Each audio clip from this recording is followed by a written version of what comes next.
माफी की शक्ति। परंतु मैं तुम सुनने वालों से कहता हूँ कि अपने शत्रुओं से प्रेम रखो, जो तुमसे बैर करें उनका भला करो। तारांकन लूका 6:27।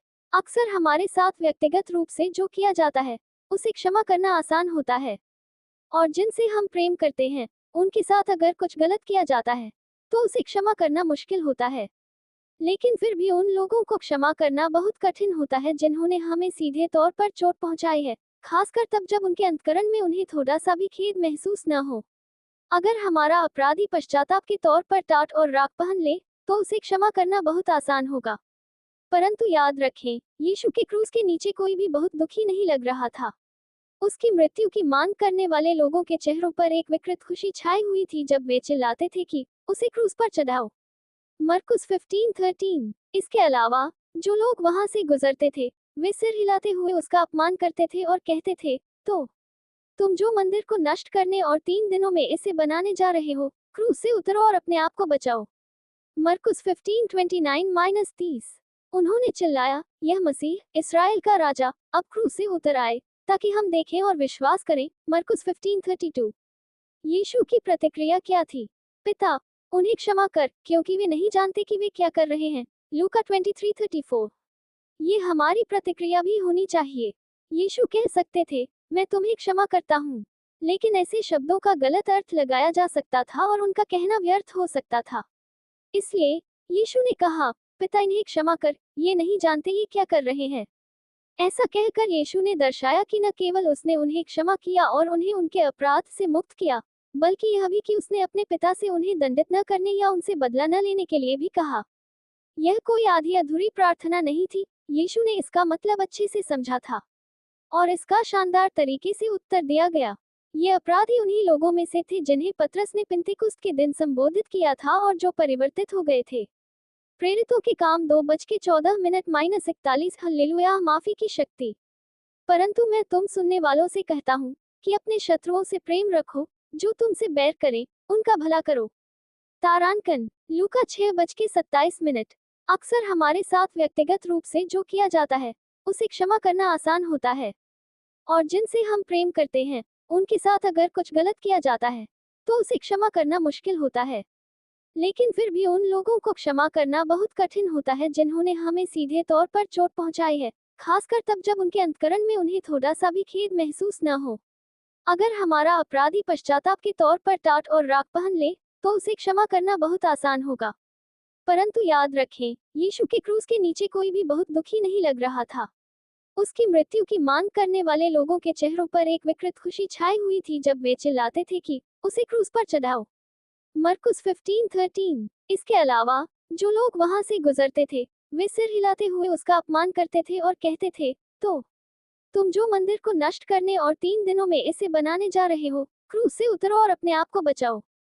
मरकुस 15:29-30। उन्होंने चिल्लाया, यह मसीह इस्राएल का राजा अब क्रूस से उतर आए ताकि हम देखें और विश्वास करें। मरकुस 15:32। यीशु की प्रतिक्रिया क्या थी? पिता, उन्हें क्षमा कर, क्योंकि वे नहीं जानते कि वे क्या कर रहे हैं। लूका 23:34। ये हमारी प्रतिक्रिया भी होनी चाहिए। यीशु कह सकते थे, मैं तुम्हें क्षमा करता हूँ, लेकिन ऐसे शब्दों का गलत अर्थ लगाया जा सकता था और उनका कहना व्यर्थ हो सकता था। इसलिए यीशु ने कहा, पिता, इन्हें क्षमा कर, ये नहीं जानते ये क्या कर रहे हैं। ऐसा कहकर यीशु ने दर्शाया कि न केवल उसने उन्हें क्षमा किया और उन्हें उनके अपराध से मुक्त किया, बल्कि यह भी कि उसने अपने पिता से उन्हें दंडित न करने या उनसे बदला न लेने के लिए भी कहा। यह कोई आधी अधूरी प्रार्थना नहीं थी। यीशु ने इसका मतलब अच्छे से समझा था और इसका शानदार तरीके से उत्तर दिया गया। ये अपराधी उन्हीं लोगों में से थे जिन्हें पतरस ने पिंतेकुस्त के दिन संबोधित किया था और जो परिवर्तित हो गए थे। प्रेरितों के काम 2:14-41। हल्लेलुया, माफी की शक्ति। परंतु मैं तुम सुनने वालों से कहता हूँ कि अपने शत्रुओं से प्रेम रखो, जो तुमसे बैर करें उनका भला करो। तारांकन लूका 6:27। अक्सर हमारे साथ व्यक्तिगत रूप से जो किया जाता है उसे क्षमा करना आसान होता है, और जिनसे हम प्रेम करते हैं उनके साथ अगर कुछ गलत किया जाता है तो उसे क्षमा करना मुश्किल होता है। लेकिन फिर भी उन लोगों को क्षमा करना बहुत कठिन होता है जिन्होंने हमें सीधे तौर पर चोट पहुंचाई है, खासकर तब जब उनके अंतकरण में उन्हें थोड़ा सा भी खेद महसूस न हो। अगर हमारा अपराधी पश्चाताप के तौर पर टाट और राख पहन ले, तो उसे क्षमा करना बहुत आसान होगा। परंतु याद रखें, यीशु के क्रूस के नीचे कोई भी बहुत दुखी नहीं लग रहा था। उसकी मृत्यु की मांग करने वाले लोगों के चेहरों पर एक विकृत खुशी छाई हुई थी जब वे चिल्लाते थे कि उसे क्रूस पर चढ़ाओ। मरकुस 15:13। इसके अलावा जो लोग वहां से गुजरते थे, वे सिर हिलाते हुए उसका अपमान करते थे और कहते थे, तो तुम जो मंदिर को नष्ट करने और 3 दिनों में इसे बनाने जा रहे हो, क्रूस से उतरो और अपने आप को बचाओ। मरकुस 15:29-30। उन्होंने चिल्लाया, यह मसीह, इस्राएल का राजा, अब क्रूस से उतर आए, ताकि हम देखें और विश्वास करें। मरकुस 15:32। यीशु की प्रतिक्रिया क्या थी? पिता, उन्हें क्षमा कर, क्योंकि वे नहीं जानते कि वे क्या कर रहे हैं। लूका 23:34। ये हमारी प्रतिक्रिया भी होनी चाहिए। यीशु कह सकते थे, मैं तुम्हें क्षमा करता हूँ, लेकिन ऐसे शब्दों का गलत अर्थ लगाया जा सकता था और उनका कहना व्यर्थ हो सकता था। इसलिए यीशु ने कहा, पिता, इन्हें क्षमा कर, ये नहीं जानते ये क्या कर रहे हैं।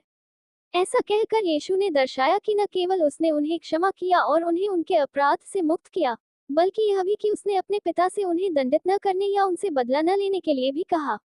यह कोई आधी अधूरी प्रार्थना नहीं थी। यीशु ने इसका मतलब अच्छे से समझा था और इसका शानदार तरीके से उत्तर दिया गया। ये अपराधी उन्हीं लोगों में से थे जिन्हें पतरस ने पिंतेकुस्त के दिन संबोधित किया था और जो परिवर्तित हो गए थे। प्रेरितों के काम 2:14 -41। हालेलुया।